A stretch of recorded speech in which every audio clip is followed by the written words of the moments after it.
Good afternoon, YouTube friends and family. This is your girl, Laura, and I wanted to talk today about why is it that it's so easy to hurt the people we love?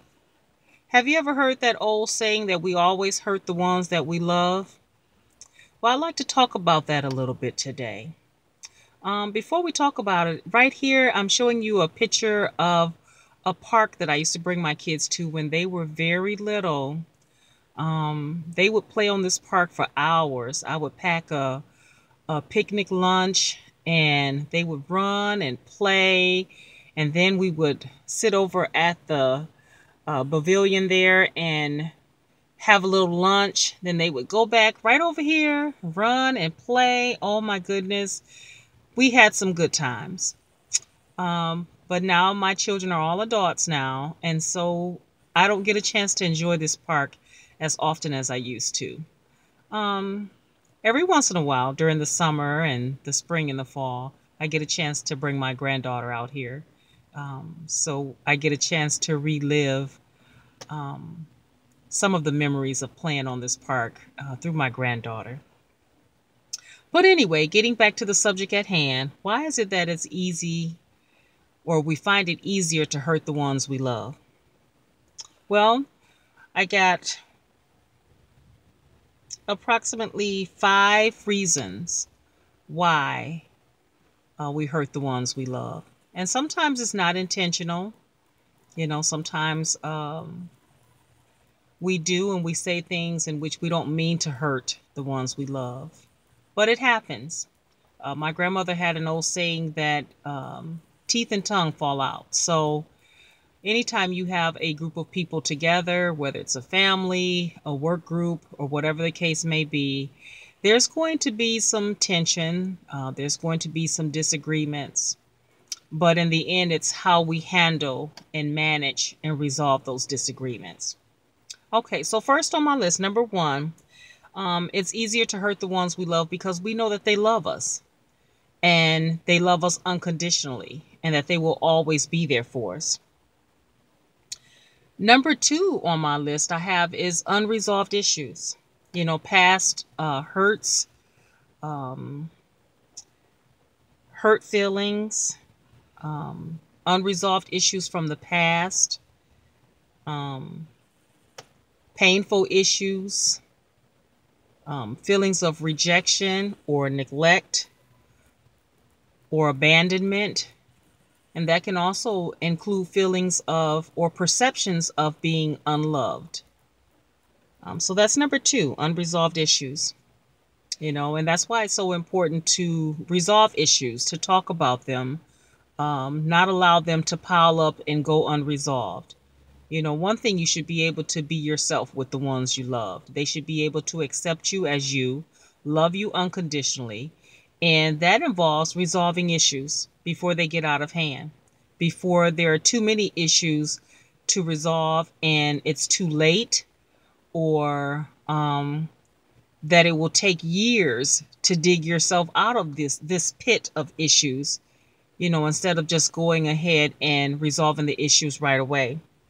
Number 3 on the list is listening to others. There are people out there, it's sad to say, they want to see families fall apart. They want to see families at each other's throat. And so they will purposely inject negativity, inject, words or feelings that can tear people apart. So be careful with that. Is it really worth it? My answer to that is no, it's not. So keep people out of your business. Definitely keep people out of your family business.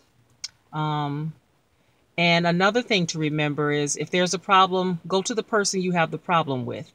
Don't talk to anyone outside of, or try to deal or resolve or talk about it with someone else. Go directly to the person. And if they love you, they will hear you out. If they care about you and respect you, they will hear you out. Okay? The 4th one is frustration. Sometimes we can hurt our loved ones unintentionally because we're frustrated with something else.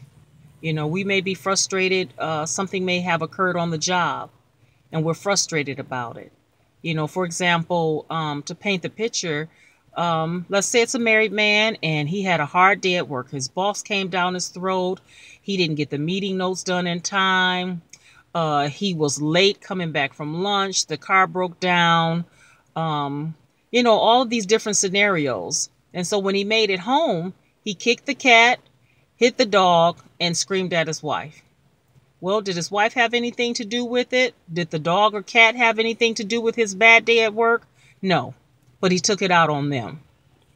And the last one that I have on my list, number 5, is failure to think before we speak.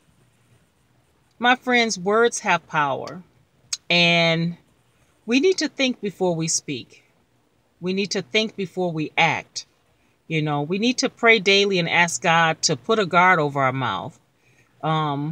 We need to filter that. Just because something comes to your mind, it doesn't give you a right to say it. You don't have a right to speak your mind, if it's going to hurt other people or insult other people.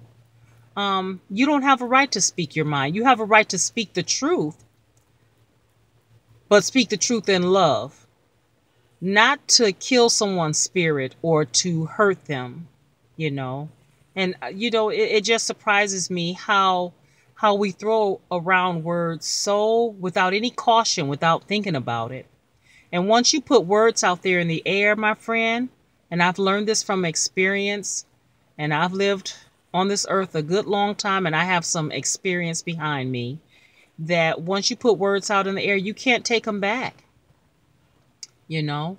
And if the words are hurtful words, they leave scars too. The scars may be invisible, but they leave scars too that don't heal so easily, And people, sometimes, reconciliation comes, but people will never forget the words you used and how your words hurt them, or how you've treated them, how your actions, caused emotional pain.